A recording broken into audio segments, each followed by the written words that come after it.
যুক্তরাষ্ট্র ইরানের ওপর হামলা করার পর সবাই যখন চুপ ছিলেন, ঠিক সেই মুহূর্তেই সর্বপ্রথম যুক্তরাষ্ট্র ও ইসরায়েলের বিরুদ্ধে অবস্থান নেন উত্তর কোরিয়ার প্রেসিডেন্ট কিম জং উন। কোন মুসলিম দেশ ইরানের পাশে না দাঁড়ালেও কিম ঠিকই ইরানের পক্ষে তার অবস্থান জানিয়ে দেন। এই যুদ্ধে ইরানের সাথে যখন যুক্তরাষ্ট্র কোনোভাবেই পেরে উঠছে না, ঠিক তখনই ইরানে পারমাণবিক অস্ত্র ব্যবহারের কথা ভাবছে ট্রাম্প। তবে ট্রাম্পের এমন ভাবনাকে বৃদ্ধাঙ্গুলি দেখিয়ে গর্জে উঠেছে উত্তর কোরিয়ার শক্তিশালী নেতা কিম জং উন। এমনকি এই যুদ্ধে ইরানে পারমাণবিক হামলা হলে আমেরিকাকে পাল্টা হামলায় গুড়িয়ে দেবে বলে হুঙ্কার দিয়েছেন তিনি। আর এই হুঙ্কার যে শুধু মুখেই নয়, তার প্রমাণ হিসেবে সমুদ্র থেকে শক্তিশালী ক্ষেপণাস্ত্র ছুড়ছে উত্তর কোরিয়া। আর সেই দৃশ্য নিজে বসে দেখেছেন কিম জং উন। ইরানের এই যুদ্ধে সবচেয়ে বেশি ক্ষতি হলেও তেহরানের পাল্টা হামলায় নাকানি চুবানি খাচ্ছে যুক্তরাষ্ট্র ও ইসরায়েল। ইরান ইতিমধ্যে জানিয়ে দিয়েছে যে এবার তারা সরাসরি আমেরিকায় হামলা চালানোর জন্য প্রস্তুতি নিচ্ছে।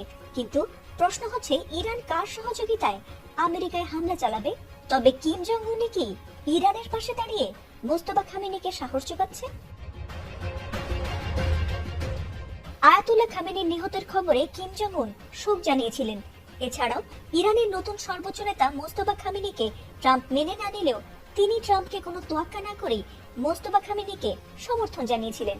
একই সঙ্গে তারা মার্কিন যুক্তরাষ্ট্র ও ইসরায়েলের সামরিক হামলাকে অবৈধ ও শান্তি বিনষ্টকারী বলে কঠোরভাবে নিন্দা জানিয়েছেন। তবে নতুন খামেনিকেও সরিয়ে দিতে তার উপর হামলা চালায় ট্রাম্প, আর তাতে তিনি প্রাণে বেঁচে গেলেও আহত হন। আর সেটি মোটেই মেনে নিতে পারেনি উত্তর কোরিয়া। আর তাই আমেরিকাকে নিজেদের বিধ্বংসী রূপ দেখাতে এবার শক্তিশালী মিসাইল ছুড়েছেন কিম।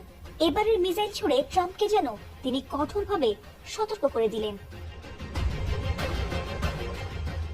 আমেরিকার শত্রু দেশ ইরানের সঙ্গে অনেক আগে থেকেই বেশ ভালো বন্ধুত্ব রয়েছে কিম জং উনের।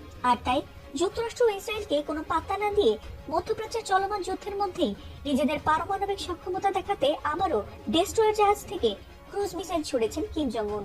এ নিয়ে কোরিয়ান সেন্ট্রাল নিউজ এজেন্সি জানিয়েছে, এই যুদ্ধকালীন পরিস্থিতিতে কমান্ড ও নিয়ন্ত্রণ ব্যবস্থার পরীক্ষা করা এবং জাহাজটির নাবিকদের শিগগিরই নৌবাহিনীতে মোতায়েনের জন্য প্রস্তুত করতে মিসাইল ছোড়ার নির্দেশ দেন কিম জং উন। গত সপ্তাহে যুক্তরাষ্ট্র ও ইসরায়েল ইরানে হামলা চালানোর পর বিশ্বজুড়ে পারমাণবিক সক্ষমতা নিয়ে বাড়তি নজরদারির মধ্যেই উত্তর কোরিয়া এই পরীক্ষা চালালো। এমনকি গত 3 বছরের মধ্যে সর্বোচ্চ সময় ধরে চলে এই পরীক্ষা বলে জানিয়েছে উত্তর কোরিয়া। এই ক্ষেপণাস্ত্র উৎক্ষেপণের মাধ্যমে কি তবে যুক্তরাষ্ট্র ও ইসরায়েলকে উচিত শিক্ষা দিতে চলেছেন পারমাণবিক শক্তিধর নেতা কিম জং উন? সেটি সময় বলে দেবে।